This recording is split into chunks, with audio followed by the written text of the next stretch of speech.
Le journal Écho de Lyon Décideur vous est présenté par SG Auvergne-Rhône-Alpes.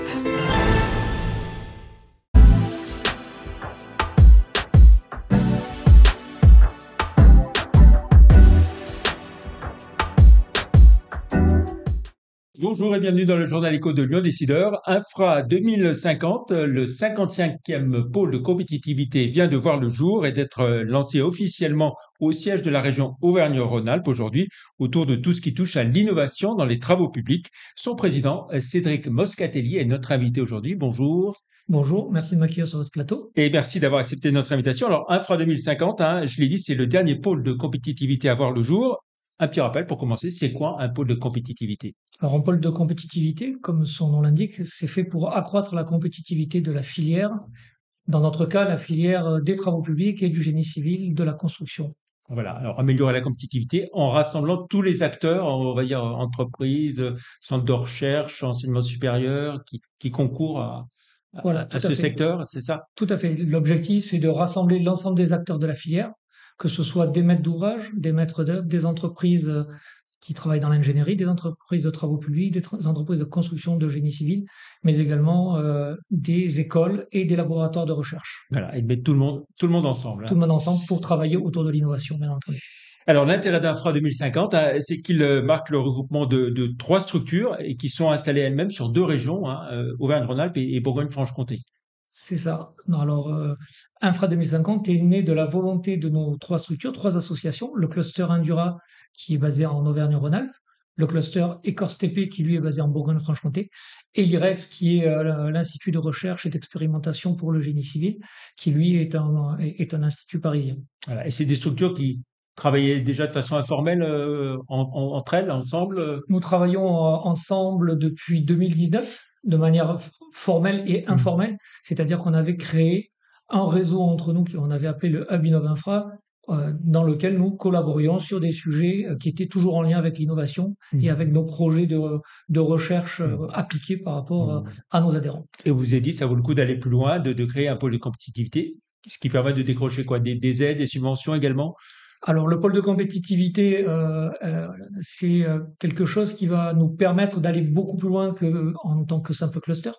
L'objectif est d'aller chercher des financements européens, bien entendu, mais c'est surtout de pouvoir concourir pour nos adhérents à des appels à projets dédiés. Ce sont des appels à dédiés qui sont vraiment orientés pour notre filière. Voilà. Alors autour de l'Infra 2050, il y a aussi donc la Fédération nationale des travaux publics et puis Syntec Ingénierie. Ils sont membres à part entière de. Voilà, la Fédération nationale des travaux publics et le Syntec Ingénierie sont nos deux soutiens, puisque aujourd'hui, une grosse partie de nos adhérents sont aussi adhérents de ces deux syndicats professionnels. Voilà. Alors quand on dit infrastructure et aménagement du territoire, qu'est-ce que ça recouvre au total? Alors, bonne question, parce que c'est vrai que quand on parle d'infrastructure, on a toujours la question. Aujourd'hui, nous, dans notre jargon, infrastructure, ce sont toutes les infrastructures de mobilité. Donc, infrastructure de mobilité, ça regroupe toutes les infrastructures linéaires, que ce soit une route, une ligne ferroviaire, un fleuve, mais également tous les lieux multimodaux. Ça va être un aéroport, un port, éventuellement la ville également. Donc le milieu urbain, puisqu'on est dans de la mobilité globale. Alors au total, c'est quoi? 8500 entreprises au niveau national et 350 000 salariés pour ce secteur et si on essaie de voir dans la région en tant que tel? Le pôle de compétitivité, il est national. Donc en fait, on anime régionalement notre écosystème. Mais par contre, on a un pôle national, donc on a vocation à fédérer l'ensemble des entreprises, donc les 8500 dont vous avez parlé, et les 350 000 collaborateurs. D'accord. Alors, Infra 2050, c'est combien d'adhérents au moment de sa création et de son lancement? Alors, au moment du lancement, en fait, le nombre d'adhérents, c'est la consolidation des adhérents de nos trois structures. Donc, ce sont aujourd'hui 243 adhérents que nous avons. Nous avons vocation à grandir, puisque aujourd'hui, nous avons vocation à nous étendre sur le territoire national. Voilà. Alors, vous avez évoqué ce matin votre feuille de route en citant 4 enjeux. On va les rappeler, ces 4 enjeux. Alors, nos 4 enjeux, ou nos 4 axes de travail, Oui. ils tournent autour de la conception, la réalisation et l'exploitation des infrastructures bas carbone, forcément. On tourne toujours autour de la transition écologique et de la transition numérique. C'est également de penser et d'adapter les usages des infrastructures aux nouvelles mobilités. Donc forcément, voir comment aujourd'hui les infrastructures actuelles, plutôt que d'en reconstruire des nouvelles, on peut les adapter avec tous les changements d'énergie auxquels nous faisons face par rapport aux véhicules qui vont désormais y circuler. Un gros enjeu actuel auquel on fait face, et notamment dans la région, c'est la résilience des infrastructures et la résilience des territoires, avec un vrai travail aujourd'hui sur comment renforcer nos infrastructures pour qu'elles résistent aux événements climatiques auxquels nous faisons face. Et un dernier, c'est bien entendu l'intégration de du numérique et la digitalisation de dans nos infrastructures. Alors, on voit cette dimension environnementale là, qui est assez forte, vous l'avez expliqué. On peut dire qu'elle est pleinement intégrée auprès de vos adhérents et elle n'est pas vécue comme une contrainte, comme on l'entend parfois dire. Alors nous, de notre côté, ce sont des sujets qu'on a abordés depuis très très longtemps. Nos entreprises, nos laboratoires de recherche, nos maîtres d'œuvre et maîtres d'ouvrage euh, ont déjà travaillé sur ces sujets-là depuis très très longtemps, puisque les clusters qui ont constitué Infra 2050 existent depuis 2012. Donc depuis 2012, nous travaillons sur des problématiques environnementales, sur des problématiques de RSE, sur des problématiques de changement d'énergie au niveau de nos matériels. Donc cette transition-là, on l'a déjà travaillé, on y a déjà réfléchi, et ce sont déjà des projets que nous avons portés à l'époque en tant que cluster et que maintenant nous souhaitons porter en tant que pôle de compétitivité. Et vous-même, vous êtes dans une entreprise de la Drôme, c'est ça? C'est ça. Vous avez pleinement intégré aussi ces questions. Vous pouvez nous dire un mot de votre Alors, entreprise? mon entreprise, effectivement, la société Cannes, dont je suis le directeur général, implantée en Drôme, donc à Mirmande, intervient pour la protection contre les risques naturels des infrastructures. Donc, c'est-à-dire, nous intervenons pour protéger les infrastructures contre les risques d'éboulement, les glissements de terrain, les avalanches. Et nous sommes aujourd'hui percutés de plein fouet par le changement climatique. Et nous avons aujourd'hui notre modèle économique qui est en train de changer, puisqu'avec le changement climatique et les événements que nous subissons, qui sont de plus grande intensité chaque année, nous avons beaucoup de travail et de plus en plus d'interventions à réaliser pour permettre aux usagers de continuer à utiliser nos routes. Par exemple, vous évoquiez les éboulements, l'éboulement qui s'est produit en Savoie là, à la fin de l'été, là, fin août. C'est un sujet qui vous concerne directement par Alors, rapport à l'activité de votre entreprise? c'est un sujet qui concerne plutôt nos concurrents. Voilà. Nous avons plutôt été mobilisés cette fin d'année sur le glissement de terrain qu'il y a eu à Risoul et la réouverture de la route pour permettre à la station de démarrer sa saison touristique le 20 décembre. Avec quel type de gouvernance est-ce que vous fonctionnez au niveau d'Infra 2050?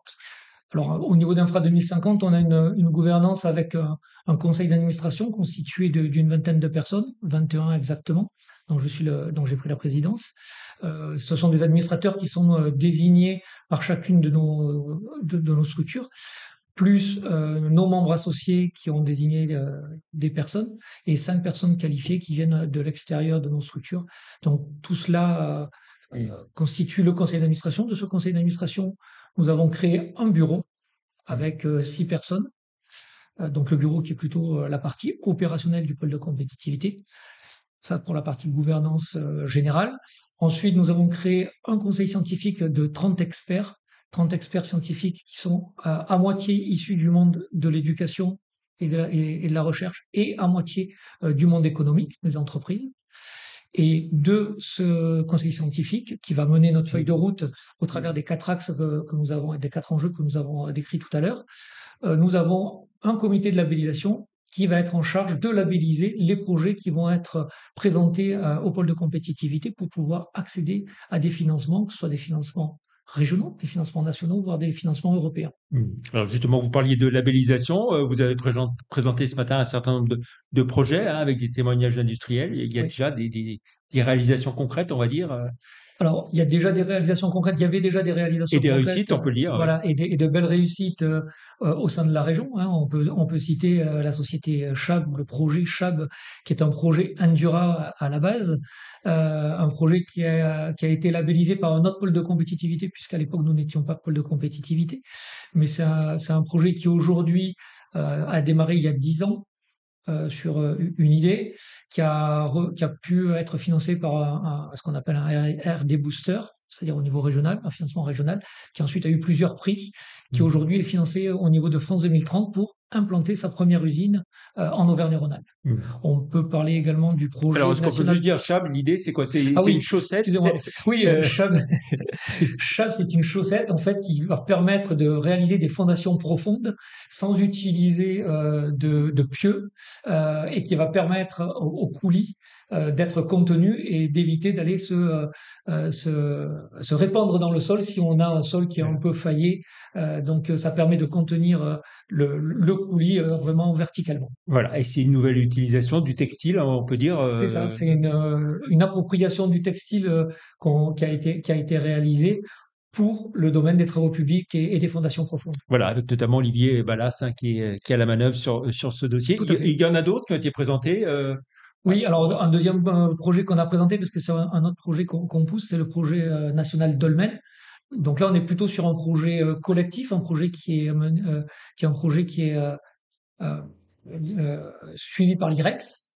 Donc le projet Dolmen, c'est un projet aujourd'hui assez intéressant puisque en fait on vient instrumenter un pont. Donc on vient travailler sur des maçonneries, des ouvrages d'art en maçonnerie, c'est-à-dire qu'ils ne sont pas en béton. On vient l'instrumenter et on est allé recueillir de l'information, énormément d'informations, avec des anciens capteurs, avec des nouveaux capteurs, des capteurs de nouvelle génération qu'on vient de développer. Ça a permis aussi de tester de nouveaux capteurs. On va récupérer cette information et on va la traiter maintenant avec de l'intelligence artificielle pour regarder comment se comporte ce pont-là. On l'a chargé jusqu'à le détruire pour voir jusqu'où on pouvait aller en termes de résistance sur des ponts maçonnés qui sont des ponts qui ont été construits il y a plusieurs dizaines, voire centaines d'années. Voilà, puis il y en a encore d'autres qui ont été présentés, Val aux Aides, et puis la voie verte du Doubs, mais on n'a pas le Tout temps à fait. malheureusement de tout parler. Un mot peut-être aussi pour savoir, est-ce qu'il y a d'autres équivalents en Europe, dans d'autres pays européens, d'Infra 2050? Alors, pas à ma connaissance aujourd'hui. De ce type-là, non, et pas en France non plus, puisque nous sommes le premier pôle d'infrastructure, de pôle de compétitivité sur les infrastructures qui a été labellisé.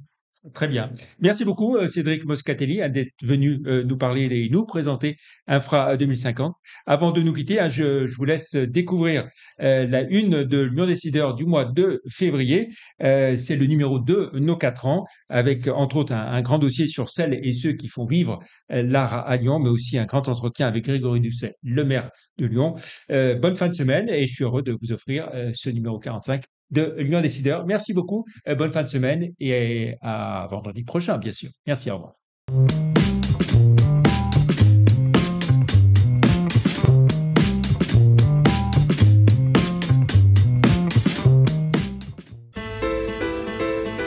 Faites grandir vos idées avec SG Auvergne-Rhône-Alpes.